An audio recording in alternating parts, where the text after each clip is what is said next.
ವೀಕ್ಷಕರೇ, ಇವತ್ತಿನ ಕಾಲದಲ್ಲಿ ಪ್ರತಿಯೊಬ್ಬರು ಕೂಡ ಜರ್ನಲಿಸ್ಟ್ಗಳೇ. ಜರ್ನಲಿಸಂನ ಗಂಧ ಗಾಳಿಯೂ ಕೂಡ ಗೊತ್ತಿಲ್ಲದೆ ಇರೋರೆಲ್ಲ ಈಗ ಜರ್ನಲಿಸ್ಟ್ಗಳು ಅಂತ ತಮ್ಮನ್ನ ತಾವೇ ಕರೆದುಕೊಳ್ತಾರೆ.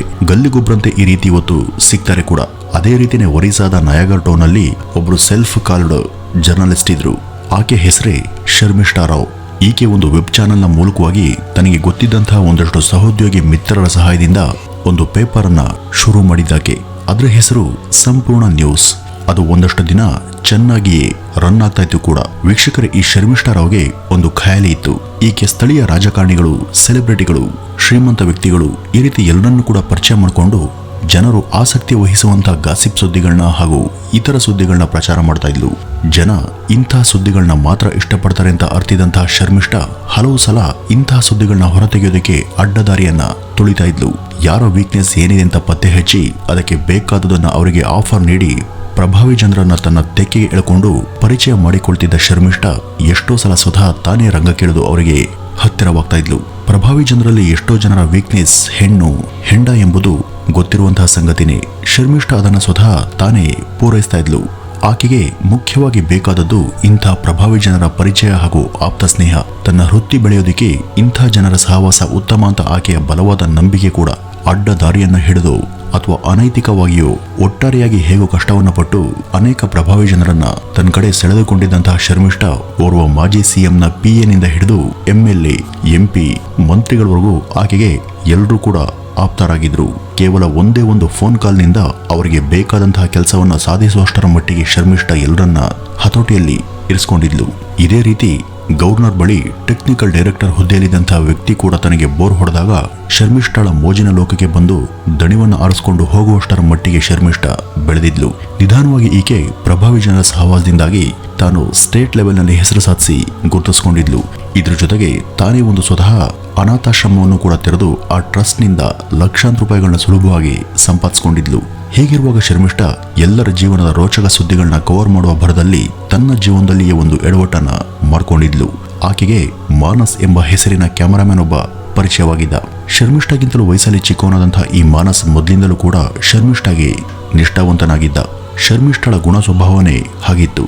ಈತ ತನ್ನ ಬಳಿ ಕೆಲಸ ಮಾಡ್ತಿದ್ದವನಾದ್ರೂ ಕೂಡ ಅವನಿಗೆ ಬೇಕಾದ ಶೃಂಗಾರ ಲೀಲೆಗಳನ್ನ ಅವನ ಬಾಸಾದ ಈಕೆನೆ ಖುದ್ದು ನೀಡಿ ಅವನನ್ನ ತನ್ನ ನಿಯಂತ್ರಣದಲ್ಲಿ ಇಟ್ಕೊಂಡಿದ್ಲು. ಸಂಬಳ ಕಡಿಮೆ ಇದ್ರೂ ಕೂಡ ನೋಡೋದಿಕ್ಕೆ ಗ್ಲಾಮರ್ ಬೊಂಬೆ ಆಗಿದಂತಹ ಓನರ್ ಸ್ವತಃ ಮೇಲೆ ಬಿದ್ದು ತನ್ನ ದೈಹಿಕ ವಾಂಛೆಗಳನ್ನ ತೀರಿಸುವಾಗ ಅವನಿಗೆ ಎಂತಾನೆ ಕಡಿಮೆ, ಅವನು ಕೂಡ ಅವಳಿಗೆ ಬೇಕಾದ ಹಾಗೇನೆ ಇದ್ದ. ಶರ್ಮಿಷ್ಠಾ ಒಂದಷ್ಟು ಜನ ಪ್ರಭಾವಿ ಜನರಿಗೆ ಹೆಣ್ಣು, ಹೆಂಡ ಇತ್ಯಾದಿಗಳನ್ನ ಸಪ್ಲೈ ಮಾಡ್ತಿದ್ದಂತಹ ಓರ್ವ ಲೇಡಿ ಪಿಂಪ್. ಯಾರು ಸಿಗದೆ ಇದ್ದಾಗ ತಾನೇ ಆ ಒಂದು ಸ್ಥಾನವನ್ನು ತುಂಬಿ ಬೇಕಾದವರಿಗೆ ಬೇಕಾದಂತಹ ತೃಪ್ತಿ ನೀಡಿ ಸದ್ದಿಲ್ಲದೆ ಜಾರ್ಕೊಳ್ತಿದ್ದಂತಹ ಚಾಲಾಕಿ ಹೆಣ್ಣು ಈ ಶರ್ಮಿಷ್ಠಾ. ಈಕೆ ಒಂದಷ್ಟು ಯಂಗ್ ಟೀನೇಜ್ ಹುಡುಗಿಯರನ್ನ ಹಾಗೂ ಸೀರಿಯಲ್ ನಟಿಯರನ್ನ ಹಾಗೂ ಎಳೆ ಮಾಡೆಲ್ ಹುಡುಗಿಯರನ್ನ ರಾಜಕಾರಣಿಗಳ, ಅಧಿಕಾರಿಗಳ ಹಾಗೂ ಸೆಲೆಬ್ರಿಟಿಗಳ ವಾಂಛೆಯನ್ನ ತೀರಿಸುವ ಸಲುವಾಗಿ ಅವ್ರ ಬಳಿಗೆ ಕಳುಹಿಸಿಕೊಡ್ತಾ ಇದ್ಲು. ಈ ಹುಡುಗಿಯರನ್ನ ಹೀಗೆ ಕಳುಹಿಸಿ ಅದನ್ನ ತನ್ನ ಕ್ಯಾಮ್ರಾಮನ್ ಆಗಿದಂತ ಮಾನಸ್ನಿಂದ ಅಲ್ಲಿನ ಶೃಂಗಾರ ಲೀಲೆಯ ವಿಡಿಯೋಗಳನ್ನ ಗುಟ್ಟಾಗಿ ರೆಕಾರ್ಡ್ ಮಾಡಿಸ್ತಾ ಇದ್ಲು. ಈ ರೀತಿ ಎಷ್ಟೋ ಸಲ 3-4 ರಹಸ್ಯ ಕ್ಯಾಮ್ರಾಗಳನ್ನ ಇರಿಸಿ ಈ ಕಾಮಕಾಂಡದ ಪುರಾಣಗಳನ್ನ ಸೆರೆ ಹಿಡಿದಿದಂತಹ ಈಕೆ ಅಗತ್ಯ ಬಿದ್ದಾಗ ಅದನ್ನೇ ದಾಳವಾಗಿರಿಸಿಕೊಂಡು ಬಲೆಗೆ ಬಿದ್ದ ಮಿಕಾಗಳಿಗೆ ಹಣದ ಬ್ಲಾಕ್ ಮೇಲ್ ಅನ್ನು ಕೂಡ ಮಾಡ್ತಾ ಇದ್ಲು. ತನ್ನ ಅನಾಥಾಶ್ರಮ, ವೃದ್ಧಾಶ್ರಮದಂತಹ ಟ್ರಸ್ಟ್ಗಳಿಗೆ ಧಾರಾಳವಾದ ರೂಪದಲ್ಲಿ ಡೊನೇಷನ್ಗೆ ಅಪೀಲ್ ಹಾಕ್ತಿದ್ದಂತಹ ಶರ್ಮಿಷ್ಠಾ ಹಣ ಕೊಡೋದಕ್ಕೆ ಒಪ್ತವರನ್ನ ಇಕ್ಕಟ್ಟಿನಲ್ಲಿ ಸಿಲುಕಿಸಿ ಮೋಜಿನ ಆಟವನ್ನ ಆಡ್ತಾ ಇದ್ಲು. ಹೊರಗಿನಿಂದ ನೋಡೋದಿಕ್ಕೆ ದೇವತೆಯಂತಿರುವಂತಹ ಈ ಲೇಡಿ ಬಾಸ್ನ ಈ ಕಪಟ ಮನಸ್ಥಿತಿಗೆ ಸ್ವತಃ ಮಾನಸ್ ದಂಗಾಗಿ ಹೋಗಿದ್ದ. ಮೈಕೈಗೆಲ್ಲ ಸೆಂಟನ್ನ ಬಳ್ಕೊಂಡು ಹೊರ ಜಗತ್ತಿಗೆ ಕಾಣಿಸಿಕೊಳ್ಳುವಂತಹ ಈಕೆಯ ಮನಸ್ಸಿನ ಕೊಳೆಯ ದುರ್ವಾಸನೆ ಎಷ್ಟು ಗಾಢವಾದದು ಅಂತ ಅನೇಕ ಸಲ ಈಕೆಯ ವ್ಯಕ್ತಿತ್ವದ ಕುರಿತಾಗಿ ಅವನು ಅನುಮಾನಿಸ್ತಾನೆ ಇದ್ದ. ಇಡೀ ಊರಿಗೆ ವಿಧ ವಿಧವಾಗಿ ಏಮಾರಿಸಿ ಬದುಕುವ ಈಕೆ ತನ್ನಂತ ಬಡಪಾಯಿಗೆ ಇನ್ಯಾವ ರೀತಿಯಲ್ಲಿ ನೆರವಾಗಲು ತಾನೇ ಸಾಧ್ಯ? ಈಕೆ ಮಾತ್ರ ಲಕ್ಷಾಂತರ ರೂಪಾಯಿಗಳನ್ನ ಸುಲಭವಾಗಿ ಸಂಪಾದಿಸ್ಕೊಳ್ತಾಳೆ. ಆಕೆಯ ಈ ನೀಚ ಕಾರ್ಯಕ್ಕೆ ಸಹಕರಿಸುವಂತ ತನಗೆ ಚಿಲ್ಲರೆ ಹಣ ಹಾಗೂ ಪುಕ್ಕಟ್ಟೆಯಾದ ಪಲ್ಲಂಗದ ಸೌಖ್ಯ ಮಾತ್ರವೇ ತನ್ನ ಪಾಲಿನ ಪಂಚಾಮೃತ. ಇದೇ ರೀತಿಯಾದ್ರೆ ನಾನ್ಯಾವಾಗ ಹಣವನ್ನ ಮಾಡೋದು? ಹೀಗೆ ಮುಂದುವರೆದ್ರೆ ತಾನು ಬೆಳೆಯೋದು ಯಾವಾಗ? ಹಣ ಮಾಡೋದು ಹೇಗೆ ಎಂಬ ಯೋಚನೆಯೊಂದು ಮಾನಸ್ನ ತಲೆಯನ್ನ ಹೊಕ್ಕಿತ್ತು. ಈ ಶರ್ಮಿಷ್ಠಾ ಅವನಿಂದ ರೆಕಾರ್ಡ್ ಮಾಡಿಸ್ತಾ ಇದ್ದಂತಹ ಶೃಂಗಾರ ಲೀಲೆಗಳನ್ನ ಒಂದು ಚಿಪ್ಗೆ ಹಾಕಿ ಭದ್ರವಾಗಿರಿಸುವಂತೆ ಕೇಳ್ಕೊಂಡಿದ್ಲು. ಮುಂದೊಂದಿನ ತನ್ನ ಅನುಕೂಲಕ್ಕೆ ಉಪಯೋಗವಾಗಲಿ ಅಂತ ಮಾನಸ್ ಆ ವಿಡಿಯೋಗಳ ಕಾಪಿಯನ್ನ ಇನ್ನೊಂದು ಹಾರ್ಡ್ ಡಿಸ್ಕ್ ನಲ್ಲಿ ಹಾಕೊಂಡು ಆಕೆ ತಿಳಿಯದ ಹಾಗೆ ತನ್ನ ಬಳಿನೇ ಇರಿಸಿಕೊಂಡಿದ್ದ.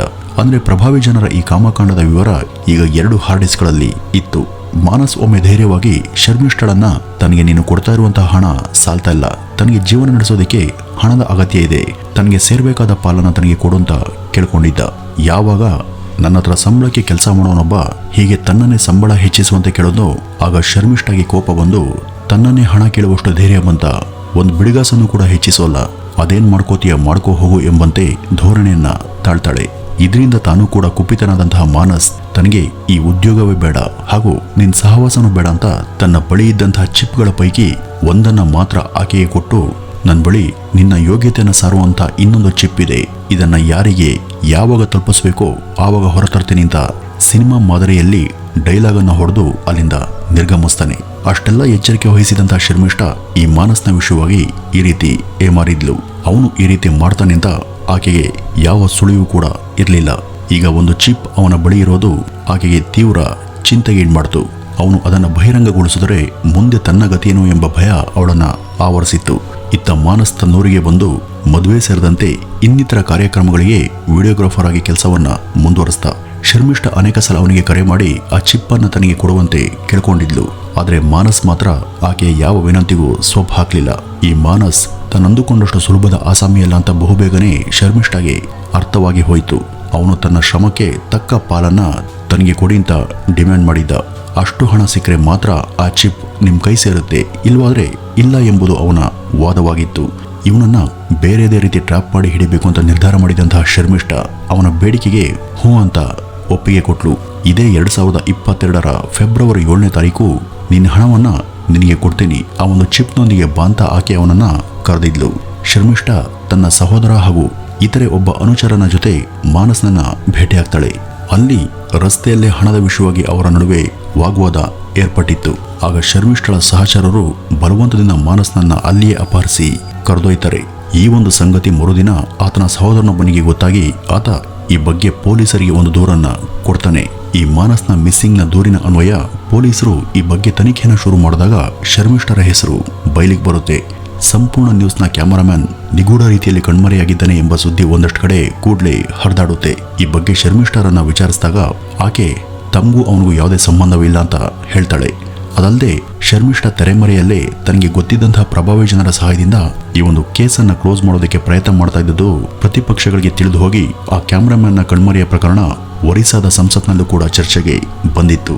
ಈ ಬಗ್ಗೆ ತಕ್ಷಣವೇ ಒಂದು ಸಿಬಿಐನ ತನಿಖೆ ಆಗಬೇಕು ಅಂತ ಅಲ್ಲಿನ ಕಾಂಗ್ರೆಸ್ ಪಕ್ಷದ ನೇತಾರರಾದಂತಹ ಸಂತೋಷ್ ಸಿಂಗ್ ಎಂಬುವವರು ಸದನದಲ್ಲಿ ಈ ಒಂದು ವಿಷಯವನ್ನ ಮಂಡಿಸ್ತಾರೆ. ಈ ಹೊತ್ತಿಗಾಗಲೇ ಮಾನಸ್ ಕಣ್ಮರೆಯಾಗಿ ಅದಾಗಲೇ 3 ದಿನಗಳು ಕಳೆದಿದ್ವು. ಸದನದಲ್ಲಿ ಈ ವಿಷಯ ಪ್ರಸ್ತಾಪವಾಗಿದೆ ತಡ ಒರಿಸ್ಸಾದ ಎಲ್ಲ ಮಾಧ್ಯಮಗಳಲ್ಲೂ ಕೂಡ ಈ ಸುದ್ದಿನೇ ರಾರಾಜಿಸುತ್ತೆ. ಶರ್ಮಿಷ್ಠಳನ್ನ ಈ ಬಗ್ಗೆ ತನಿಖೆ ಮಾಡಿದಾಗ ಆಕೆಯ ಸಹಚರರಿಂದ ಎಲ್ಲರೂ ದಿಗ್ಭ್ರಾಂತರಾಗುವಂತಹ ಸುದ್ದಿಗಳು ಹೊರಬೀಳ್ತವೆ. ಅವತ್ತು ಫೆಬ್ರವರಿ 7ರ ದಿನ ಮಾನಸ್ನನ್ನ ಕಿಡ್ನಾಪ್ ಮಾಡಿ ತಮ್ಮ ವೃದ್ಧಾಶ್ರಮದ ಒಂದ್ ಕಡೆ ಕರೆದೊಯ್ದು ಅವನನ್ನ ಆ ಚಿಪ್ ಕೊಡುವಂತೆ ಚಿತ್ರಹಿಂಸೆಯನ್ನ ಕೊಟ್ಟಿರ್ತಾರೆ.